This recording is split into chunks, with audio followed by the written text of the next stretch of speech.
네, 여러분의 저녁 파트너 김종석입니다. 저희 뉴스탑10은 10위부터요. 9282, 7262 이렇게 거꾸로 주요 이슈를 카운트다운 형식으로 하나하나 만나보겠습니다. 10가지 주제 중에 딱 하나만 먼저 만나볼까요? 오랜만입니다. 북한의 김여정입니다. 북한의 김여정 부부장이 우리 정부가 대북 확성기 철거에 호응해서 북한도 대남 확성기 철거에 나섰다고 밝힌 것에 대해서 우리는 확성기를 철거한 적이 없다. 허망한 개꿈이다라고 맹비난했습니다. 저희가 이 소식을 준비했습니다. 예, 그리고 오늘도 여러분의 댓글 기다립니다. 뉴스탑10 유튜브 생방송에 의미 있는 댓글 남기시면 저희가 소개도 하고 질문도 받아보겠습니다. 멀리 가지 마십시오. 1분 뒤에 바로 돌아옵니다.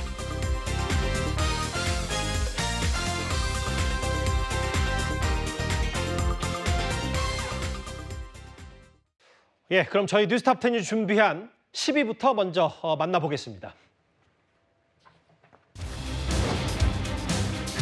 위험천만한 저 차량의 침수 상황 이제부터 하나하나 짚어보겠습니다.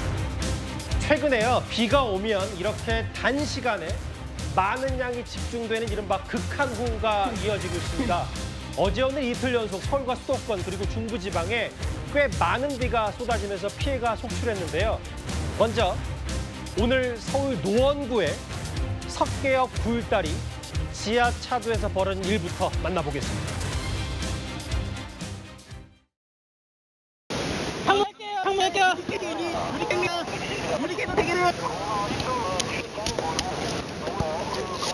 위험해.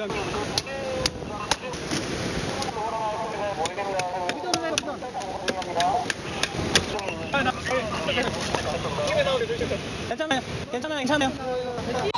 꺼내드릴게요. 보신 그대로입니다. 침수된 차량을 발견한 두 경찰이 차량에 사람이 있는 걸 확인하고 3단봉으로 저렇게 창문을 깼습니다. 홍정선 기자님, 정말 큰일 날 뻔했어요? 정말 큰일 날 뻔했죠. 어제 낮 정오쯤에 있었던 일입니다. 이 서울 노원구에 석계역 인근에 굴다리가 있거든요. 이 굴다리에 이 거의 어른 허리에 찰 만큼 그렇게 물이 있고 오도 가도 못하는 지금 검은색 차량 보이시죠? 예. 이 안에 엄마와 딸이 앞좌석엔 엄마, 뒷좌석엔 아이가 있었던 겁니다. 그런데 정말 오도 가도 못하는 상황에서 이제 경찰에 구조 요청을 했는데 마침 중앙경찰서 석관파출소 두 분이 인근에 있다가 저렇게 빨리 달려왔는데 예. 사실 허리까지 차는 물을 보고 아무리 경찰이어도 겁이 나지 않을 수는 없거든요. 근데 얼른 성큼성큼 다가가서 지금 저게 이 경찰의 바디캠이라고 하죠. 몸에 달린 카메라로 찍힌 영상인데 예. 이제 먼저 그 비상 탈출 망치 레스큐미라고 하죠. 그걸로 구멍 내고 나머지는 이 3단봉으로 다 유리창 뜯어내서 이제 이 운전자인 어머니한테 안전하게 구조해드리겠다 했더니 아이도 있어요 하니까 이제 당연히 부모 마음은 아이가 급하죠. 걱정 마시라 다 같이 구조해드리겠다 해서 무사히 구조가 된 상황인데요. 예.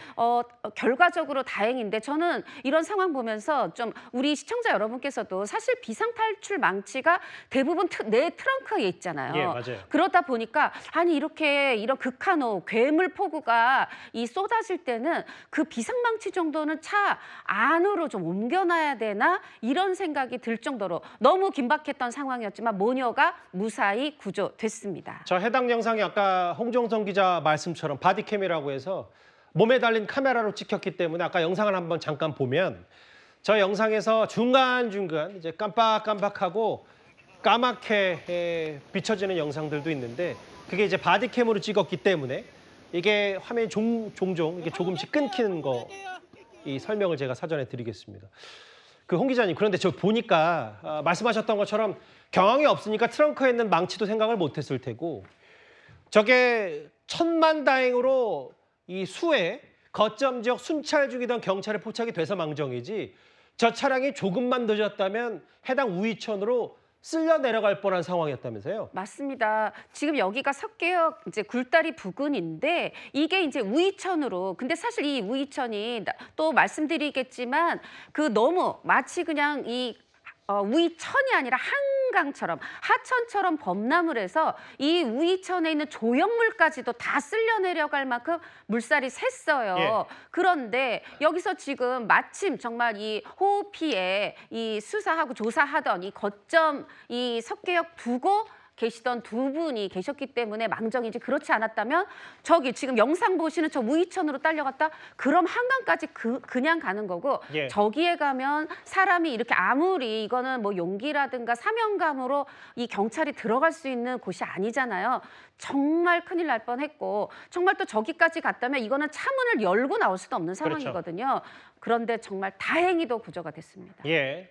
얼마나 저 경찰 두 사람이 슈퍼맨 같았겠어요. 저 차 안에 갇혀있던 모녀. 다만 여러분들이 꼭 염두에 둬야 될 건, 조금이라도 물이 불어나는 지역에는 가급적 가시면 안 되고, 저분들은 일단 저 상황이 저렇게 갑자기 걷잡을 수 없이 물이 불어났기 때문에 어쩔 수 없는 상황이었지만, 그만큼 지금 호우특보에 예의주시하고 뉴스를 꼭 챙겨 보셔야 됩니다.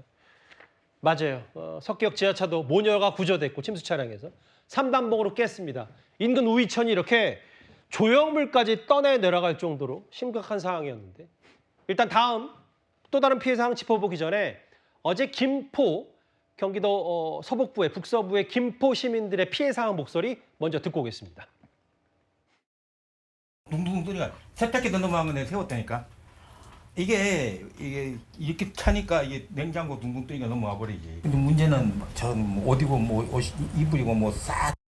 허리 높이로 차는 그 순간은 5분, 10분 안쪽 서서히 찬 게 아니라 갑자기 밀어넣죠. 정말 앞이 안 보일 정도로 쏟아지는 거니까 순식간에.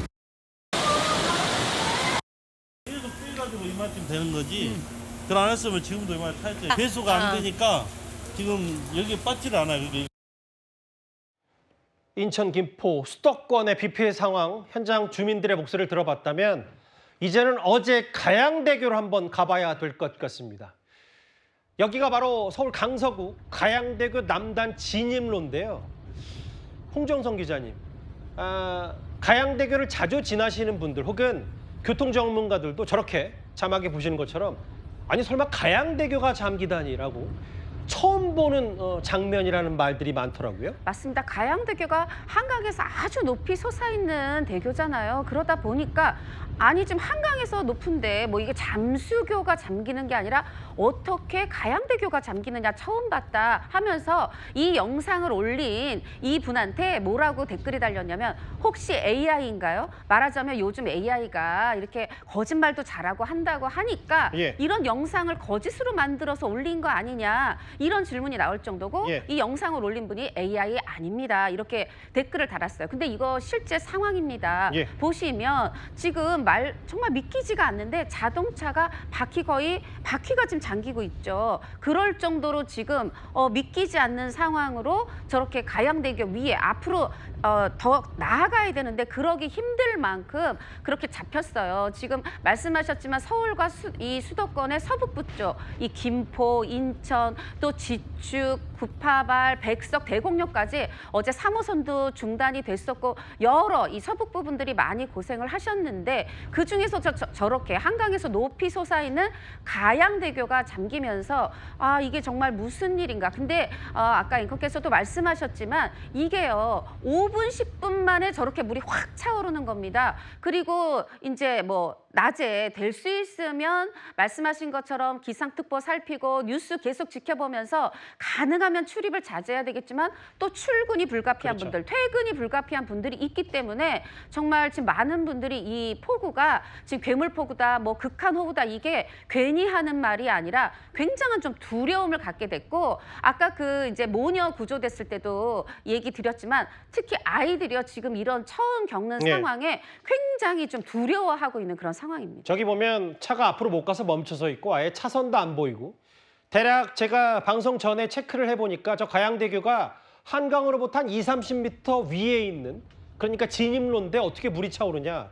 알고 봤더니 이게 배수시설이 아예 막혀서 저런 일이 벌어졌다고 하더라고요. 맞습니다. 지금 이제 어떤 대교 같은 경우는 철교로 돼서 이제 비가 오자마자 옆으로 막 이제 다 빠질 수도 있잖아요. 예. 근데 특히 진입로 부분 저희가 이제 어떻게 보면은 자동차들이 한강으로 추락하는 거 막으려고 이렇게 좀 이게 높낮이가 있어요. 이게 높이가 있는데 예. 연석처럼 높이가 있는데 여기 배수 시설이 말하자면 원활하지 않아서 물이 빠지지 않으니까 이거 한강에서 몇 미터 떠 있느냐하고 상관없이 바로 그냥 그 도로가 바로바로 물이 차면서 예. 마치 하천이 범람하는 것 같은 그런 모습으로 비춰졌습니다.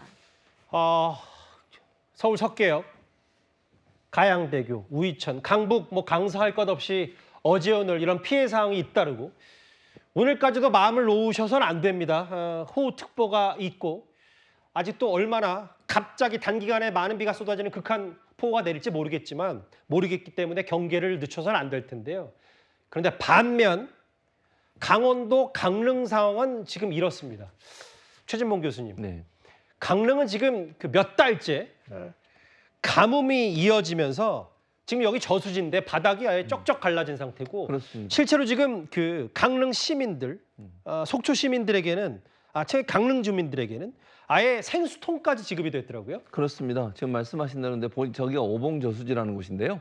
오봉저수지는 실제로 강릉 지역의 전체 생활용수의 약 87%를 공급하는 곳입니다. 그런데 저 저수지가 저수율이 20% 정도까지로 떨어졌어요. 예. 실제로 가장 저수율이 낮았던 때가 언제냐면 2000년도인데 26%였거든요. 그때가 그 기록을 갱신하고 올해 저수율이 24.2%, 1.8% 더 낮아진 그런 상황이고요. 실제로 보니까 서울 수도권 지역이 200mm 이상의 강수가 내릴 때 강릉, 속초 지역은요. 약 한 8mm에서 15mm밖에 안 내렸어요. 그만큼 차이가 많이 나니까 그야말로 마른 장마다 이렇게 얘기할 수밖에 없을 텐데 그래서 실제로 이제 먹을 물이 없는 상태가 된 거예요. 속초시와 속초시에 있는 주식회사 글로벌 심층수에서 생수, 그러니까 해양 심층수 3만 병을 기증을 했습니다. 그래서 주로 이제 강릉 지역 고지대에 사시는 분들, 비상급수 지역 그리고 취약계층에게 이걸 무료로 배부를 했는데 3만 병 중에 10,000병은 속초시청의 공무원들이 자발적으로 성금을 내서 마련했고요. 예. 가격은 1,000만 원 정도 됩니다. 그리고 나머지 2만 병은 말씀드린 것처럼 글로벌 심층수라는 회사에서 기부를 해서 이 지역에 있는 분들이 식수를 해결할 수 있도록 도움을 드리고 있는 상황입니다. 수도권은 지금 어제 오늘 극한호우가 내렸는데 지금 강릉은 가뭄이 이어지고 있고요. 강릉에 빨리 단비가 좀 내렸으면 좋겠습니다. 앞서도 말씀드렸습니다만 극한호우가 언제 또 어떻게 내릴지 모르겠기 때문에 단단히 대비를 하셔야 될 것 같아요. 저희가 준비한 10위였습니다. 다음은 9위입니다. 잠깐 중국 얘기를 해보겠습니다. 너무 황당해서요. 앞으로 제가 설명한 이 장면 한번 유심히 같이 한번 만나보겠습니다. 한 여성이 저렇게 뜰채로 횟과 물고기를 건져내더니 주위 좀 눈치를 살피다가 갑자기 저렇게 살아있는 생선을 꺼낸 뒤에 바닥에 내려놓고 발로 밟습니다. 그러다가 다시 수조에 집어넣었어요. 홍정선 기자님, 저거 본인이 싸게 살라고 저런 행동을 했다면서요? 맞습니다. 지금 이제 생선 가게라든가 뭐 어물전 이런 게 아니라 이 대형마트의 수상 코너여서 예. 뭐 직원이 나를 유심히 보지 않을 것이다 생각했을까요? 지금 보신 것처럼 뜰채로 살아있는 활어를 꺼내서 저렇게 발로 꾹꾹 밟은 다음에 다시 넣는 거예요. 이 행위를 반복하는 거예요. 그러면서 태연하게 얘기하는 겁니다. 이거 죽은 생선이니까 좀 싸게 살 수 있을까요? 이렇게 얘기를 했다는 겁니다. 예. 그런데 이 여성 알고 보니 이전에도 무전 취식을 했다든가 사실 이제 예. 무전 취식이라는 게 대형마트에서요 아직 계산하기 전에 다 뜯어서 그냥 먹고 사지 않고 나간 거죠. 그리고 또 저울을 속여가지고 돈을 덜 내거나 이런 문제 행위가 있었기 때문에 아니요 팔지 않습니다 했더니 바로 마트를 떠났다고 합니다. 아니, 이거 마트 직원이 안 판다고 하니까 그대로 도주했고 과거에 무전 취식 등 문제행위 전력이 있고 아무리 그렇다고 해도 최진봉 교수님 네. 저런 행동을 하고 버젓이 또 안 팔겠다고 하니까 도주했고요. 기가 막힙니다. 기가 막힌 일이죠. 사실은 이제 저 여성을 그전에도 한번 저울을 속인 적이 있었다는 거예요. 보통 이제 그 마트에 가면 물건을 저울을 재서 거기다 합당한 금액을 내고 이렇게 지급을 하지 않습니까? 예. 그런 일을 한번 당한 적이 있었는데 당시에 그걸 발견했던 직원이 그때는 그냥 넘어갔대요. 별 큰 문제가 아니어서. 그런데 그 여성이 다시 그 마트에 와서 이번에는 화로를 직접 꺼내가지고 죽여서 그걸 다시 집어넣고 죽은 생선이니까 좀 더 싸게 팔아달라고 얘기한다는 얘기를 듣고 마트 직원이 판매하지 않겠다고 얘기했다는 것은 이미 이 사람이 그전에 그런 행동을 한 걸 알고 있었다는 거예요. 이런 생각, 우리가 생각할 때 상상할 수 없는 일 아니겠습니까? 저거는 범죄 행위입니다. 예. 어느 가게에 가서 그 가게 물건을 또 생물을 그것도 저렇게 죽게 만들어서 본인이 어떤 이익을 얻겠다고 하는 생각 자체가 잘못된 생각인데 예. 중국이라는 나라에서는 참 특이한 일도 많이 일어난다 이런 생각이 듭니다. 살아있는 저 횟감 생선을 꺼내 밟아 죽이고는 이거 싸게 살 수 있냐는 중국 잠시 다녀왔습니다. 워낙 황당한 사건이어서요. 9위였습니다. 그러면 8위로 가볼까요? 저 비행기 안은 아마 심리적 공황 상태였을 겁니다. 이제부터 8위를 만나보겠습니다. 어젯밤에 말레이시아 쿠알라룸푸르를 출발해서 인천공항에 도착 예정이던 여객기가 있었습니다. 그런데 이 여객기가 인천공항이 아닌 김포공항으로 착륙하면서 승객들이 엄청난 혼란을 겪었습니다. 먼저 당시 현장 모습 한번 보고 오겠습니다. 착륙할 연료가 부족하게 되었습니다. 김포공항에서의 착륙은 비상 상황으로 인한 착륙이므로 기장님께서 현재 인천공항으로의 비행을 확인 중에 있습니다. 불편을 드려 대단히 죄송하며 승객 여러분의 이해와 협조에 감사드립니다. 연료 충전이 완료되는 대로 바로 다시 출발하도록 하겠습니다.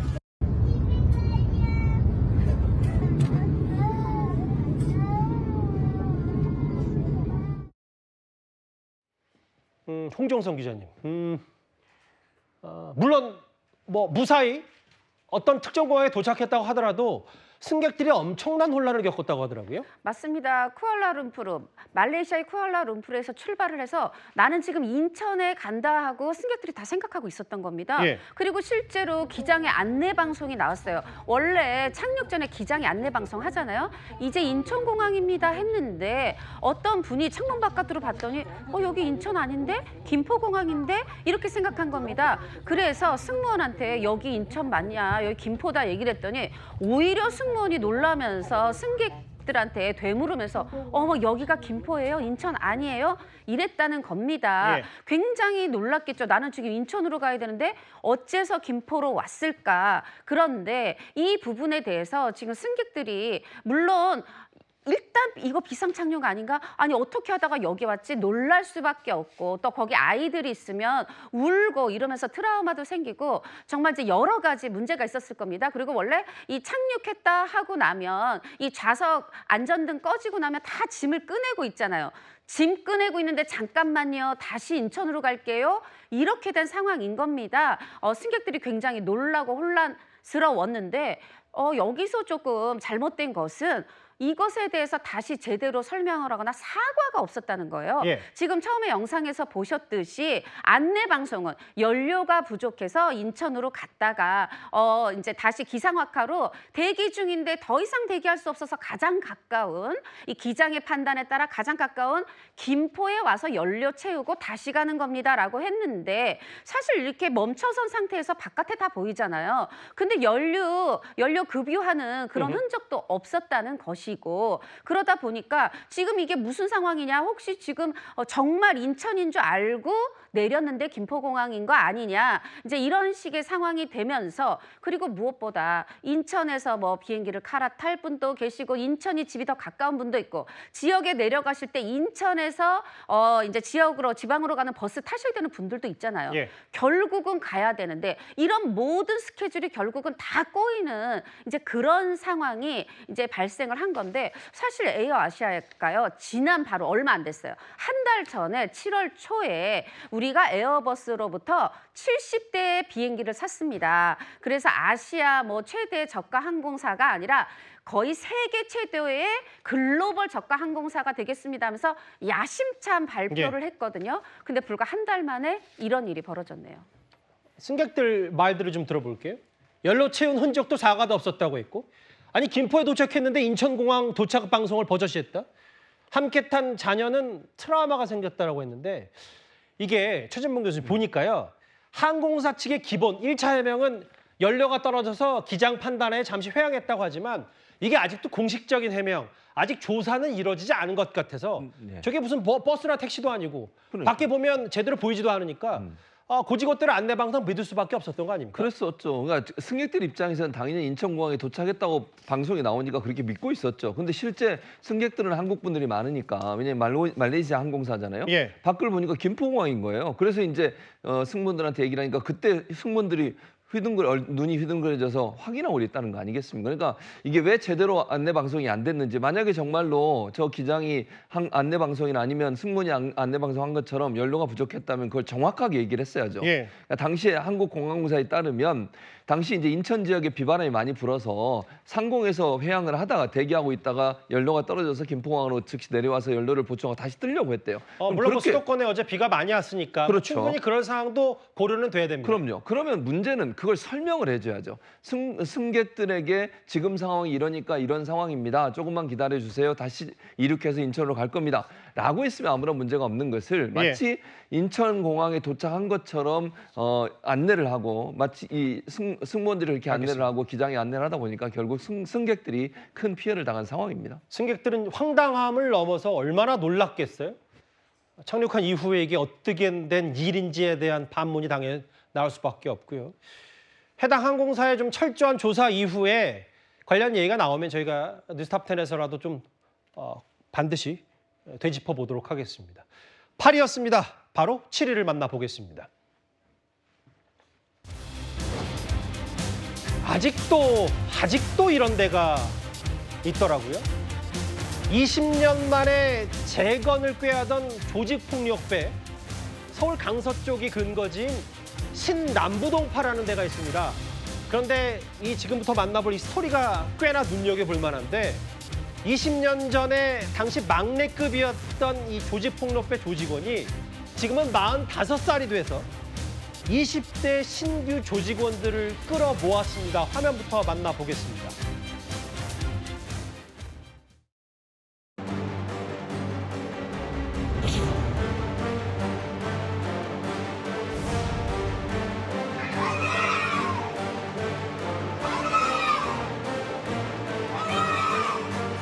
폭력 범죄 단체 신남부동파에 가입하여 유흥 종사자 폭행, 보호비 갈취, 조직 이탈자 폭행, 각종 이권 개입 등 불법 행위를 일삼은 일당 34명을 폭력행위 등 처벌에 관한 법률 위반 등 혐의로 검거하였고 조직을 사실상 와해시켰습니다.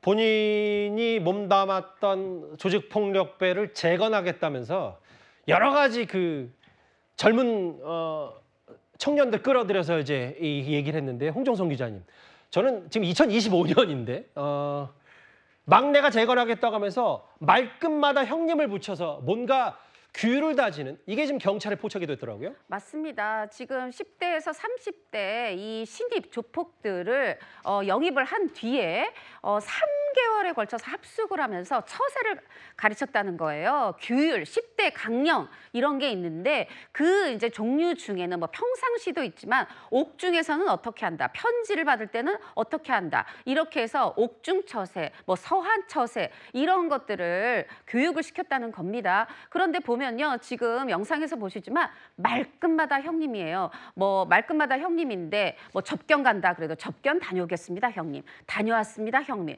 심지어 이 세탁을 한다. 만약에 그러면 세탁물 있으십니까? 뭐 있으시지 말입니다, 형님. 막 이런 식의 일상 우리가 이제 내 일상에서 쓰는 말하고는 좀 다르고요. 예. 그 옥중처세라는 게 뭐냐면 뭐 샤워를 할 때는 온수 샤워를 할 때는 속옷을 입고 한다. 그리고 재빠르게 내가 먼저 나와서 물기를 닦은 후 이 형님의 속옷과 이 수위를 다 챙겨서 수건까지 챙겨서 대기한다. 이런 거 하나하나까지 다 적혀 있는데 이 중에서 보면 이제 우리가 흔히 말하는 90도로 폴더 인사라고 하는 걸 여기서 이제 굴종 인사라고 하잖아요. 이게 단순히 위계 질서를 세운다 이게 아니라 이 본인들 딴에는 이게 멋있다고 생각해서 이렇게 멋과 의리로 생각해서 이런 것을 통해서 어떤 강령을 통해서 위계 질서를 잡겠다. 그런데 이것을 어긴다 그러면 같은 조직 내에서도 이걸 감금, 폭행 이런 것으로 처벌을 했다는 겁니다. 이게요, 그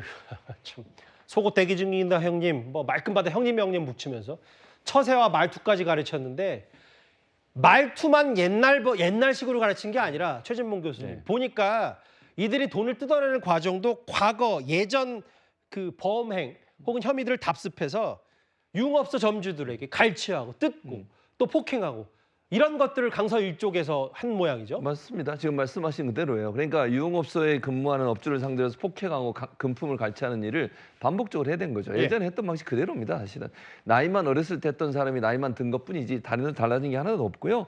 강서구 일대 보도방을 운영하는 업주들을 상대로 해서 소위 이제 보호비 명목으로 한 사람에서 20만 원에서 150만 원 정도의 금품을 갈취한 걸로 보여지고요. 그다음에 조직원 10명을 늘 데리고 다니면서 돈을 안 내는 업주들을 폭행하고 금품을 갈취하는 일들이 반복적으로 이루어졌고요.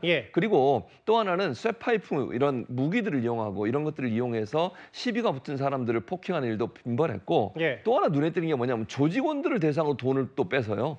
30대 이상 조직원들에게 매월 최대 100만 원씩을 뜯어내서 총 2억 4천만 원의 기금을 마련했다고 합니다. 그러니까 자기들이 밑에서 일 시키는 아이들한테 돈을 주기는커녕 그 사람들이 또 다른 사람한테 돈을 뺏어오면 그중에 일부를 또 뺏는 이런 아주 못된 행동들을 반복적으로 지속하고 있었다는 것이 문제라고 보여집니다. 지금 보니까 최 교수님 야구 방망이로 폭행하고 만약에 조직 탈퇴한다면 또 이른바 폭행까지 가고 근데 이게 본인이 20년 전에 몸담았을 행태를 그대로 지금 20살 청년들에게 투영한 거잖아요. 그런 거죠. MZ 세대를 대상으로 해서 조폭으로 끌어들여서 처음에는 달콤하게 얘기하죠. 좋은 옷도 사주고 맛있는 것도 사주고 월급처럼 돈도 주고. 근데 일단 들어와서 이게 조직폭력배라는 사실을 폭력팀이라는 사실을 알게 돼서 나가려고 하면 만약에 나가려고 하면 붙잡아서 강금 폭행해서 못 나가게 만들기도 하고요. 또 기강이 해이해졌다고 야구 방망이를 가지고 조직원들을 엎드려 뻗쳐 시켜놓고 또 폭행을 시도합니다. 그러니까 사실은 3개월 합숙하면서 어떻게 처세해야 돼. 예를 들면 형님이라고 말하는 거, 샤워할 때 어떻게 하는 이걸 다 가르치고 지키지 않았을 경우는 소위 줄빠따라고 해서 지속적으로 폭행을 가하고 강금 폭행하는 일들이 반복적으로 이루어지면서 빠져나가고 싶어도 빠져나가지 못하는 그런 굴레 속에 파묻히게 만드는 거죠. 경찰이 이 대거 소탕하고 일망타진해서 다행이긴 한데 아직도 이런 때가 있었다는 게 참 놀랍기만 합니다. 아까 뿌옇게 처리한 이유는 그 조직폭력배 조직원들이 워낙 문신들이 좀 많았기 때문에 그 부분도 한번 여러분들이 이해를 좀 해주십시오. 7위까지 짚어봤습니다. 이제부터 하나씩 정치권 이슈로 가볼 텐데요. 저희가 준비한 6위입니다.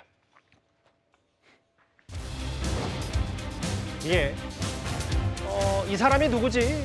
다소 생경한 분들이 많으실 겁니다. 어제 이재명 정부가 이진숙, 강선우 두 후보자의 낙마 이후 3주 만에 새로운 장관 후보자들을 내정했습니다. 특히 교육부 장관 후보자, 바로 이 사람. 해직교사 출신의 첫 전교조 출신 교육부 장관 후보자인데요.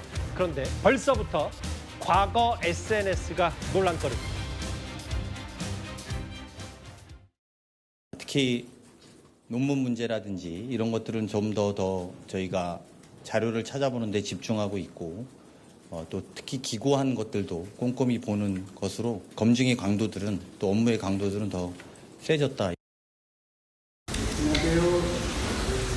생각지도 못한 좀 부족한 저에게 매우 영광스럽게 생각합니다. 교육감으로 계셨던 세종은 사교육 참여율이 서울에 이어 두 번째, 1인당 사교육비 전국 3위라는 통계가 있습니다. 최선을 다했는데도 하지 못한 측면이 있다는 걸 인정하고요.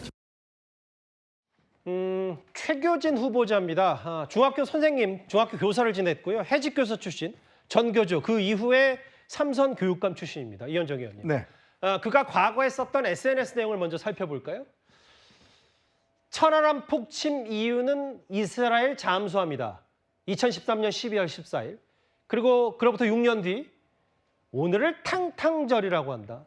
탕탕절이라고 쓴 날 SNS 날짜는 10월 26일. 바로 박정희 전 대통령 관련 11.6 사건이죠. 김재규가 박정희 대통령을 살해한 날을 탕탕절이라고 썼습니다. 뭐 이틀 뒤에 지우긴 했는데 일단 이현정 의원님, 이 SNS를 어떻게 보셨어요? 일단 교육부 장관이 참 역대 정부에서도 그렇고요. 이번 정부에서도 이진숙 후보자가 낙마한 이후에 또 이제 오랜 시간 끝에 한 이제 최교진 후보자가 이제 지정이 됐는데 이분이 이제 전교조 부위원장 출신입니다. 이제 민주노총 출신인 이제 이 김영훈 고용노동부 장관 임명된 데 이어서 교육부총리를 사실상 이제 전교조 출신을 이제 임명을 했습니다. 물론 뭐 세종시 교육감을 지금 3선을 했습니다만은, 그러니까 우리나라 교육에 지금 당면한 문제점들이 꽤 많지 않겠습니까? 지금 학력 저하 문제도 그렇고요. 자, 여러 가지 문제가 지금 해결을 해야 되는데, 이제 문제는 이번에 이제 한 이 후보자 같은 경우에 예전에 SNS 글이 꽤 이제 논란이 되고 있습니다. 그러니까 아무래도 교육자신데 어떻게 저는 이런 글을 남겼을까라는 참 의문이 드는데, 특히 이제 옛날에 안중근 의사의 어떤 이 도의로범이 저게 했던 날, 그리고 이제 김재규가 박정희 전 대통령을 시해했던 날, 이 날이 같은 날입니다. 예. 10월 26일인데 이 날을 탕탕절이다 이렇게 이야기를 했어요. 그래서 참 국가의 어떤 물론 뭐 여러 가지 뭐 정책 논란이 있겠지만 대통령을 시한 날을 탕탕절이라고 이야기를 하진 않나. 또 천안함 폭침에 대해서 지금 전혀 다른 이야기를 지금 또 이렇게 올리질 않나. 그러니까 이런 것이 모르겠습니다. 본인의 어떤 생각인지 모르겠지만 예. 꽤 이분이 과격한 이야기들을 많이 또 그동안 예. SNS를 통해서 이야기를 했더라고요.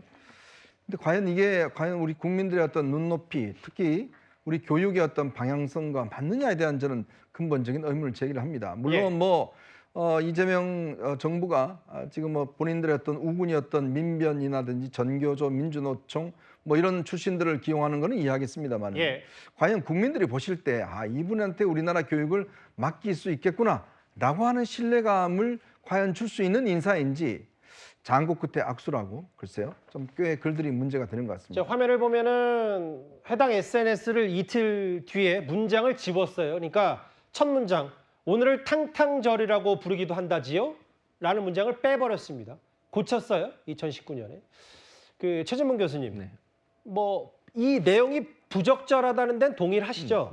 근데 이제 제가 동의를 먼저 얻고 질문을 드린 이유가 뭐냐면, 부적절하다고 보면, 근데 아까 저희가 어제 강훈식 비서실장이 뭐라 그랬냐면, 기고한 것들도 꼼꼼히 살펴봤다. 뭐 최근에 낭만 후보자들을 비춰서 그런지 모르겠지만 검증을 더 세게 했다라고 했는데, 검증이 잘 된 겁니까? 그러니까 이제 모르겠어요. 이게 검증이 제대로 돼서 이렇게 됐는지는 제가 잘 모르겠는데, 기본적으로 아마 이러지 않았을까 개인적으로 추측을 해봐요. 최규진 후보자가 아까 말씀하신 그 두 번째 탕탕절 얘기도 본인이 수정을 했잖아요. 그건 본인이 잘못했다는 걸 인정하는 거예요. 예. 올렸다가 이러면 안 되겠다, 이건 아니구나라고 생각을 수정한 거니까 그런 점에서 아마 그 문제는 넘어간 것 같고, 이 지금 천안함 사태 이것도 2013년 네, 이제 글을 올렸던 걸로 보여지는데, 이거 이제 본인이 올린 건 아니고 아마 이제 공유를 한 것 같아요. 예. 어떤 사람의 그 글을. 이것도 저는 부적절하다고 생각하지만, 제가 볼 때는 이제 본인이 이것도 잘못됐다고 생각해서 아마 삭제한 걸로 보여지고, 그래서 예. 아마 이걸 지금까지도 예를 들면 이 후보자가 계속 그런 생각을 갖고 있거나 거기에 동의하거나 그런다면 저는 큰 문제라고 생각해요. 예. 교육부 장관 후보자가 예를 들어서 천안함 사태 당연히 북한의 침략으로 이루어진 일 아니겠어요? 그런 부분들에 대해서 동의를 안 하면 말이 안 된다고 저는 보고요. 예. 이재명 대통령도 거기선 동의하고 있기 때문에 지금 현재 상황에서 이 사람이 그런 부분에서 강하게 주장을 하거나 아니면 그런 인식을 갖고 있는 것이 아니라는 점이 아마도 이게 검증 과정에서 인정된 게 아닌가, 저는 개인적으로 그렇게 판단을 합니다. 알겠습니다. 과거에 천안함 폭침, 뭐 이른바 음모설을 공유했다. 그리고 썼다 지우긴 했지만, 탕창절이라는 표현, 뭐 부적절하다는 거는 인식이 좀 비슷할 거예요. 근데 다음 화면을 볼게요. 교육부 장관 후보자입니다. 교육부 장관 후보자. 다른 부처 수장도 아니고. 전과 3번. 과거에 또 2003년에 음주운전 혐의로 벌금 200만 원을 받은 전력도 있어요. 정혁진 변호사 생각은 어떠세요? 글쎄요, 지금 최 후보자가 전과가 3범이거든요. 그런데 전과 세 개의 전과 중에 국가공무원법 위반도 있고 집시법 위반도 있는데, 국가공무원법 위반이나 집시법 위반은 전교조 활동 관련해가지고 처벌받은 거니까, 예. 그러니까 지금 그때와 지금은 좀 시대가 다르니까 어느 정도 이해할 수 있는 그런 측면은 있다라고 하더라도, 예. 그런데 다른 걸 다 떠나가지고 음주운전은 지금 같은 상황에서는 문제 있는 것이 아닌가. 더군다나 저 최 후보자가 제가 쭉 이력을 살펴봤더니요, 충청도 지역에서 중학교, 특히 여중 선생님들 많이 하셨었던 그런 분이었거든요.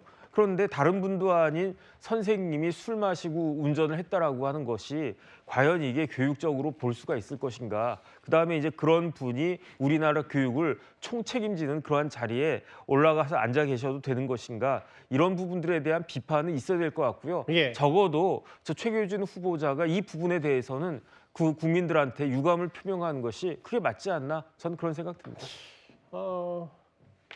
잠시만요. 아까 자막은 잠깐 잘못 나갔는데 아까 자막을 좀 수정할게요. 2023년이 아니라 2003년에 음주운전을 했습니다. 2003년이 음주운전 벌금.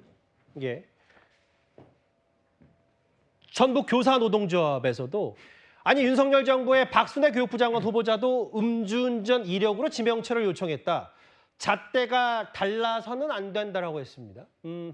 과거 SNS와 이런 음주운전 전력.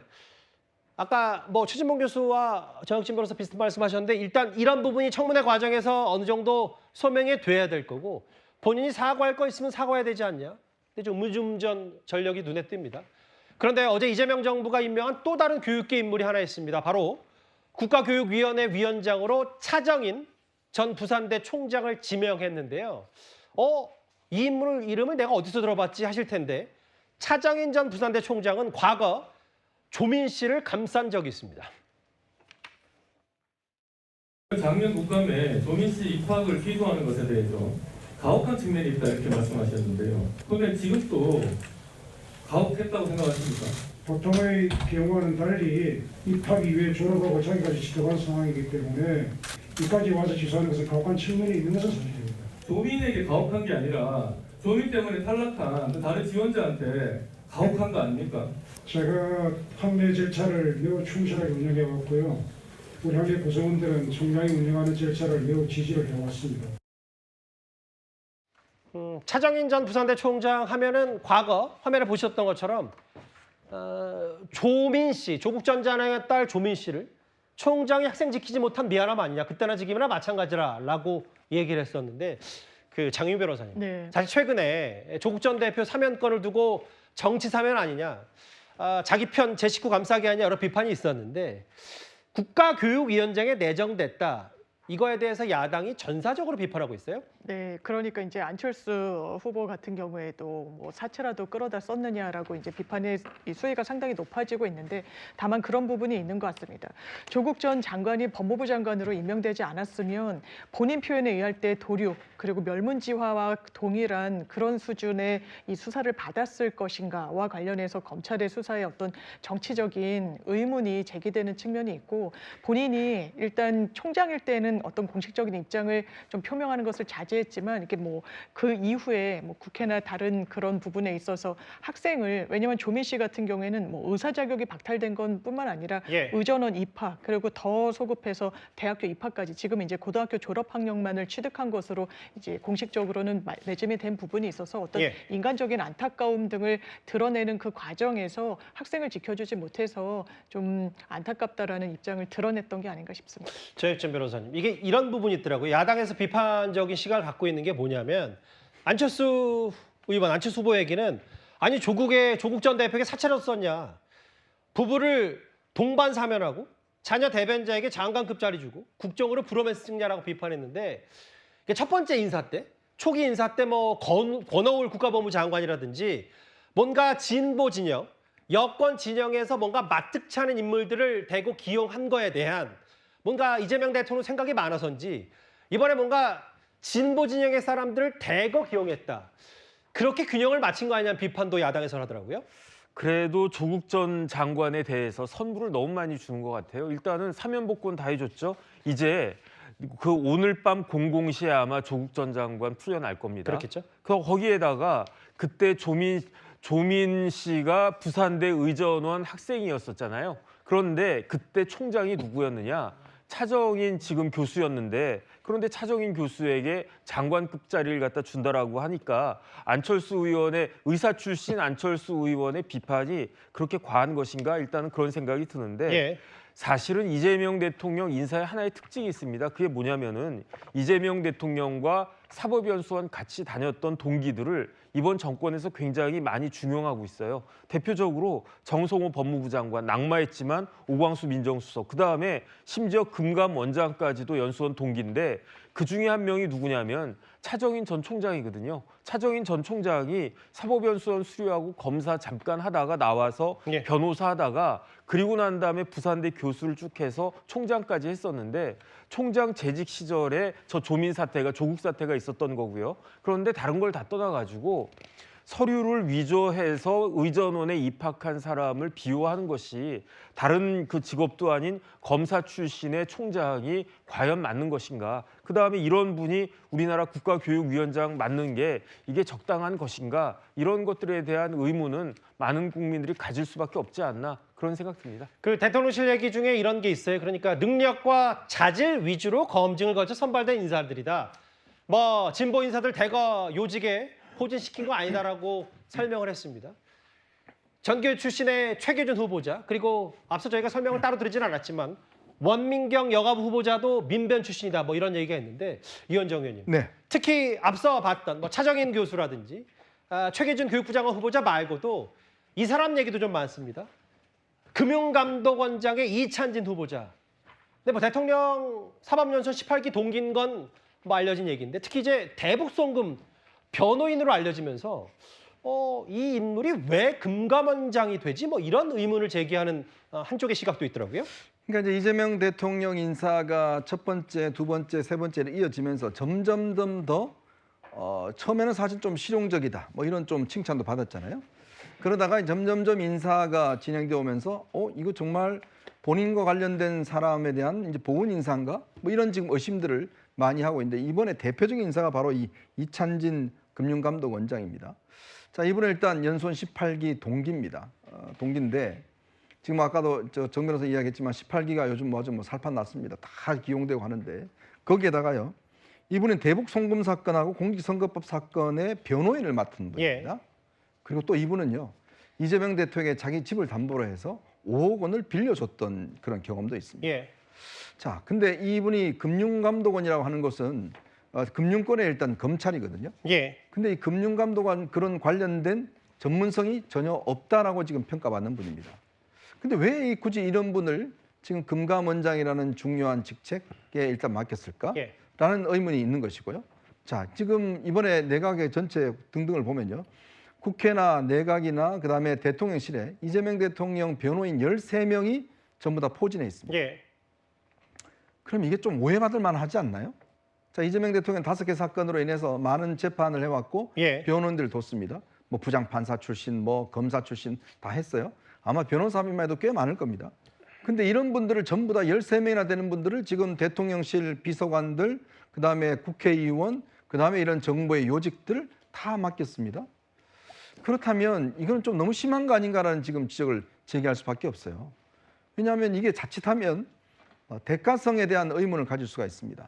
자, 본인이 예를 들어서 변호인을 한 대가로 이런 요직을 혹시나 주는 게 아닌지에 대한 지금 의문을 충분히 가질 수 있는 거죠. 한두 명이 모르겠습니다만은 13명이나 되는 사람들을 전부 다 이렇게 요직에 앉고, 더군다나 이찬진 후보자는 이찬진 금융감원장 임명됐죠. 이분은 5억 원을 또 이렇게 대여해줬던 2019년도에 그런 경험도 갖고 있기 때문에 이게 이제 국민들 시각에서는 이거 혹시 보훈 인사가 아닌가라는 의문을 가질 수밖에 없을 것 같습니다. 최진봉 교수님, 이게 대통령실 뭐 참모들 중에서도 이재명 대통령의 갖가지 혐의에 대해서 법률 대리인, 변호인단을 맡았던 인물들이 대거 포진을 해 있고, 글쎄요, 뭐 금감원장, 금융 쪽의 과거 이력도 그다지 없는 이찬진 후보자가 왜 금감원장에 가냐, 이렇게 변호인단 출신들이 정부 요직에 대거 포진했다라는 비판도 있어요? 뭐 그런 비판이 있을 수 있죠. 근데 이제 이분 같은 경우에는 여러 그 법률 자문을 했던 벤처 창업 상장 기업들에 대한 자문들도 좀 했더라고요. 그래서 그런 부분이 전혀 없는 건 아니지만 전문성이 높다 이렇게 보기는 어려운 상황이죠. 그리고 이제 이재명 대통령 입장에서는 본인과 손발이 잘 맞는 분들과 일을 해야 되는 거는 뭐 명확한 사실이니까요. 그리고 이재명 대통령 워낙 그 재판들이 많다 보니까 함께 있던 변호인들이 너무 많아요. 그런 분들이 연관이 안 되는 분이 없는 상황이 됐다는 거죠. 그러니까 한마디로 얘기하면 본인과 관련돼서 함께 손발을 맞췄던 분들, 이런 분들이 정부에 들어와서 이재명 대통령의 어떤 철학이나 정책 부분들을 반영해 주길 바라는데, 실제로 아는 분들이 거의 대부분 다 변호인단의 포진에 있다 보니까 한번 이분들이 뭐 계속 한 건 아니고요. 했다가 또 다른 분으로 바뀌고 이러면서 계속 바뀌었잖아요. 그러다 보니까 한두 번 변호한 경험이나 이력이 있는 분들이 너무 많은 거죠. 그러다 보니 변호인들이나 아는 분들 사이에서 사람을 이렇게 인선을 하다 보니까 그런 일이 벌어졌다고 저는 보고요. 예. 이게 무슨 특별한 뭐 특혜를 준다고 저는 보지 않고 인재풀 자체가 그런 상황이기 때문에 그런 일이 벌어졌다고 생각을 하고요. 물론 앞으로 좀 더 인재풀을 넓혀서 다양한 사람들이 알겠습니다. 들어올 수 있는 기회를 갖는 것도 필요하다고 생각합니다. 아마 이런 게 있겠죠. 지금 뭐 이복현 전 금감원장이 과거 별다른 금융권 관련 전문성이 없었다는 당시 민주당의 비판이 있었는데도 뭐 비슷한 거 아니냐, 부메랑이 되는 거 아니냐 비판이 있어서 저희가 신임 금감원장 후보자에게까지 하나하나 만나봤습니다. 6위였습니다. 이재명 정부의 추가 인선. 다음 주제 5위입니다. 이재명 대통령 나왔습니다. 바로 내일입니다. 제80주년 광복절에 저희 이곳 채널A 바로 인근, 바로 가까운 서울 광화문 광장에서 이재명 대통령의 국민 임명식이 열립니다. 다만 보수 인사들이 대거 불참하면서 반쪽 행사가 되는 거 아니냐 여러 우려도 나오고 있는데요. 화면을 만나보겠습니다. 문재인 전 대통령 내외분과 고 노무현 전 대통령의 가족, 종단 대표, 정치, 경제, 노동계 대표 등도 참석합니다. 국민 임명식에 뭐 개인의 어떤 유신상의 사유나 혹은 건강상의 이유로 혹은 뭐 다양한 이유로 참석하지 못할 수도 있지만 축제의 자리에 함께 하는 게 더 의의가 있지 않을까라는 생각이 듭니다. 원론적인 얘기, 축제를 좀 함께 했으면 좋겠다. 뭐 애들은 표현 강주정 대변인의 목소리를 들어봤습니다. 일단 내일 저녁입니다. 여러 관심들이 좀 있어서요. 장윤희 변호사님. 네. 이게 국민 대표가 수여할 빛의 임명장, 뭐 이국정 교수, 이세돌 기사 여러 인물들이 참석하는데 특히 빛의 임명장, 이게 뭔데 이렇게 여러 공을 들여서 이번 국민 임명식을 준비하는 거예요? 일단 계엄을 넘고 극복하는 과정 중에 있어서 시민들이 이른바 빛의 혁명으로 정권 교체를 이뤄내고 계엄에 대해서도 이 불법 내란에 대해서 심판해 주신 것 아니겠습니까? 그 의미를 담아서 탄생한 정부이기 때문에 국민으로부터 빛의 임명장을 받는 그런 정치적인 퍼포먼스로 좀 이 행사의 뜻을 기리게 된 부분입니다. 구체적으로는 이 빛이라는 것을 형상화하기 위해서 LED판에 이제 전구를 넣고 그러니까 이제 빛으로 좀 반짝반짝 빛나는 이런 이제 그 형상을 구현을 했고요. 거기에는 시민 80명, 그러니까 이 계엄 국면과 정부 태동에 있어서 상징성을 가지신 분들, 이를테면 이국정 의사나 아니면 그 계엄 국면에서 시민들이 국회로 또 여러 장소로 모여셨는데 장갑차를 막았던 부부 등이 각각이 이 나의 대통령으로 이재명을 임명한다라는 그 취지, 그리고 본인이 왜 이 정부를 지지하는지를 각각의 언어로 구사한 그런 빛의 임명장을 수여하게 되는 겁니다. 아무래도 야심차게 현 정부가 준비하고 광복절 80주년과 함께 기리겠다라는 취지인데요. 야당에선 이런 목소리까지 내고 있습니다. 직접 한번 들어볼까요? 제가 출마했던 지역구 인천 서구갑도 난리거든요. 청라 신도시 쪽에 완전히 뭐 지하주차장까지 다 잠기고 큰 시장이 3개가 있는데 그중 2시장이 완전히 물에 잠기는 너무너무 피해가 큰데 지난 그 오송 지하차도 사고 때 행안부 장관 공석 만들어 놓고는 그래 놓고는 우리한테 얼마나 비난을 했습니까? 민주당은 자기들이 했던 모습만 되돌아봐도 지금 이 국민임명식 뭐 내일은 뭐 불꽃놀이도 하고 뭐 드론쇼도 하고 뭐 별거 다 하더라고요. 이럴 땐가 싶습니다. 정혁진 변호사님, 취임식을 2번 하는 경우도 있나라고, 혹은 오늘 정치 시그널에 출연하는 박상수 전 대변인, 박상수 변호사 얘기는 지금 꽤 호흡 피해가 잇따르고 있는데 이 와중에 이걸 하는 게 맞냐라는 뭐 근본적인 의문을 제기했더라고요. 글쎄요, 뭐 대통령 측에서는, 대통령실에서는 지금 제대로 된 취임식을 못했으니까 그때 예산 들었을 건데 이 국민 임명식으로 하는 게 뭐 그렇게 큰 잘못이겠느냐, 이렇게 이야기할 수도 있을 것 같고요. 그다음에 지금 폭우가 이렇게 내릴지, 내일 뭐 예보가 좀 별로 좋지 않은 것 같은데 이런 걸 알았겠느냐, 뭐 그 처음에 예정을 했을 때 그런 변명이 있을 수는 있을 것 같은데, 그런데 사실은 지금 우리나라가 계엄 그 사태를 겪으면서, 탄핵 사태를 겪으면서 얼마나 나라가 혼란스럽습니까? 그다음에 관세부터 해가지고 이런 거 다 예상될 수 있었던 건데 이러한 와중에 이와 같은 그런 돈이 많이 들어간 행사를 치르는 게 과연 맞겠는가? 제일 중요한 건 뭐냐면요. 이런 행사를 치를 때 국민 임명식 아니겠습니까? 그러니까 여야가 다 공감하는 그러한 상황에서 마음이 모여진 상황에서 행사가 진행이 됐었으면 훨씬 더 낫지 않았겠는가. 무엇보다도 지금 우리나라 대통령 탄핵돼가지고 조기에 대선 치르고 그래서 대통령 뽑힌 경우가 이번이 처음이 아니지 않습니까? 문재인 대통령 때도 그랬었는데 문재인 대통령 때는 지금과 같은 그런 국민 임명식이 있었는가? 없었잖아요. 전례가 없는 일을 하는 것은 조금 뭐라 그럴까 무리가 있는 것이 아닌가 저는 그런 생각을 들고요. 어쨌든지 간에 뭐 이제 진행되는 거니까 내일 비나 오지 말고 그냥 좋은 날씨에서 잘 진행됐으면 좋겠다. 그 바람밖에 없습니다. 야당에서는 굳이 이렇게 돈을 들여서 국민 임명식을 취임식 성격의 행사를 2번 할 필요가 있냐, 비도 오는데 뭐 이런 얘기를 하고 있는데 이동학 의원님, 어제 저희가 전해드린 바는 전직 대통령 2명, 이명박, 박근혜 두 전직 대통령은 참석이 어렵다.